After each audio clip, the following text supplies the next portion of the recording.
ఓం శ్రీ జయ శ్రీకృష్ణ అండి. ఈరోజు భగవద్గీతలోని 7వ అధ్యాయంలోని 6 నుండి 10 శ్లోకముల భావములు తెలుసుకుందాము.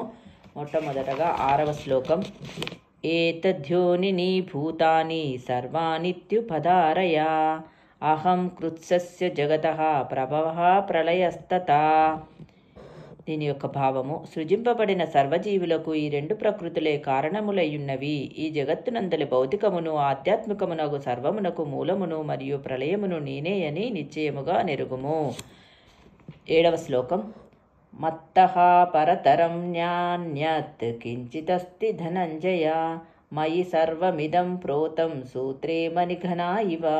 ఓ ధనంజయ, నాకంటేను శ్రేష్టమైన సత్యం ఇంకొకటి లేదు. దారమునందు ముత్యములు కూర్చబడినట్లు సమస్తము నాపైననే ఆధారపడి ఉన్నవని భావము. 8వ శ్లోకం. రసోహమప్సు కౌంతేయ ప్రభాస్మి శశి సూర్యయోః ప్రణవః సర్వవేదేషు శబ్దః కే పౌరుషం ఋషు. దీని యొక్క భావము: కౌంతేయ, నీటి యందు రుచిని, సూర్యచంద్రుల యందు కాంతిని, వేదమంత్రముల యందు ఓంకారమును, ఆకాశమునందు శబ్దమును, నరుని యందు సామర్థ్యమును నేనే అయి ఉన్నాను అని భావము. 9వ శ్లోకం. పుణ్యో గంధః పృథివ్యాం చ తేజచ్ఛాస్మి విభావసౌ జీవనం సర్వభూతేషు తపచ్ఛాస్మి తపస్విషు.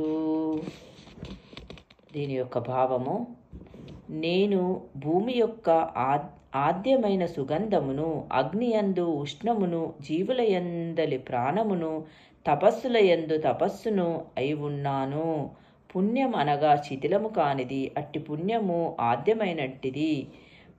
పుష్పము, భూమి, జలము, అగ్ని, వాయువు మొదలైన వానికి ఒక ప్రత్యేకమైన వాసనయున్నట్లే భౌతిక జగత్తునందు ప్రతి వస్తువును ఒక ప్రత్యేకమైన వాసనను కలిగియుండును అని భావము.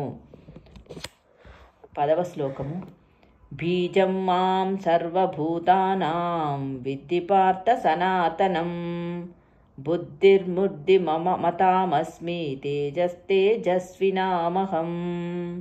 దీని యొక్క భావము: ఓ పృథాకుమారా, నేనే సర్వప్రాణులకు సనాతన బీజముననియు, బుద్ధిమంతుల యందలి బుద్ధిననియు, శక్తిమంతుల యందలి శక్తిననియు తెలుసుకొనుము. బీజమనగా విత్తనము. శ్రీకృష్ణుడు సమస్తమునకు బీజమయ్యున్నాడు. స్థావర జంగమములైన జీవులు ఎన్నో కలవు. పక్షులు, జంతువులు, మానవులు అనేక జీవులు జంగమములు కాగా, మొక్కలు, వృక్షాదులు మున్నవు నవి స్థావరములు. ఇవి కదలకుండా ఒకచోటనే నిలిచియుండును. ప్రతి జీవియు 84 లక్షల జీవరాశులలో ఏది ఒక రకమునకు చెంది ఉండును అని భావము. జై శ్రీకృష్ణ అండి. మిగతా శ్లోకములు మరో వీడియోలో తెలుసుకుందాం.